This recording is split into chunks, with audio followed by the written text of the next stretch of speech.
Hi, my name's Chris. I'm a registered nurse and nurse injector with the Let Flip Clinic here in Wanaka in the South Island of New Zealand. Today I just wanted to talk about what are cosmetic injectables, really for people who are new to this area of facial aesthetics.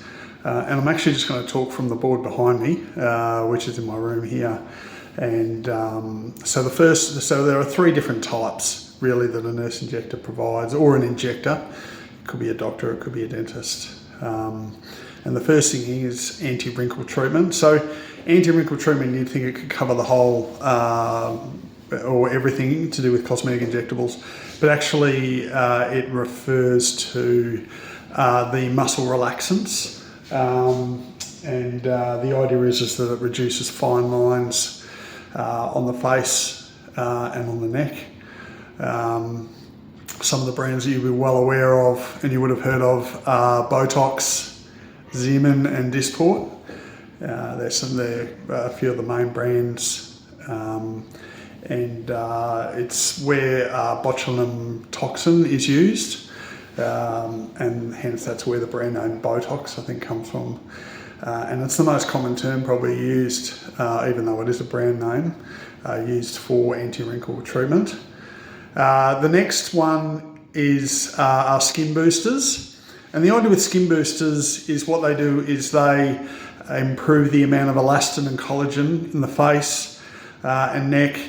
And therefore what that does is they also create water, and that involves the injection of hyaluronic acid, which is a naturally producing substance in our body, and the producers of this sort of stuff, what they do is they heat it and they cool it, and they do this so that it lasts longer in the body, whereas normally hyaluronic acid, which is the naturally produced hyaluronic acid, in the body only lasts for 3 days generally. So they do that to have it last longer in the body and create that collagen, elastin, and makes the skin look a bit more look nicer, look more fuller if there's more water in the face. So that's the role of skin boosters. You might have heard of Profilo, there's Viscoderm, Restylane. There are a couple of the products that people use to do that. The final one, which I'm sure you've heard of, are Dermal Fillers, and they provide volume and remove lines. And when I say provide volume to areas like the cheeks, and also along the jawline, the temple, it gets used. And the reason why they're used is because as we age, we lose muscle, we lose the volume of our fat pads in our face, and also actually our bone in our face reduces in size. So it's not great news, but that's where dermal fillers have a role in facial aesthetics.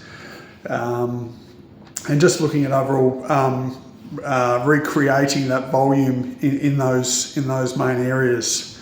So dermal fillers can do that, and the ones that do that are the thickest ones. So there's different thicknesses, say, or how viscous they are. So the thickest ones do those main ones, like the jawline, the cheeks, that sort of thing. But dermal fillers can also work more superficially in the skin and in the fat pads. And whenever dermal fillers are used in those areas, generally they're a bit thinner because you don't want lumps in your skin and that sort of thing. So for example, a marionette line, which is sort of the line sort of that runs from your mouth down there, the fat pad can sort of move down and create sort of a jole there, and it sort of creates that sort of look. And then what you can do with a thinner dermal filler is sort of just fill in that area here, and also sometimes you get a crease here, you can also fill in that area there, and just create a more smoother appearance like that, if that looks smooth.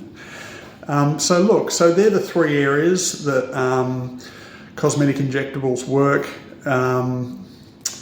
Thank you for listening. Have a great day, and if you like this video, please give me a like at the bottom there, and let me know if there's anything else that you'd like to know in another video regarding this sort of stuff. Thanks for listening. See you later. Bye.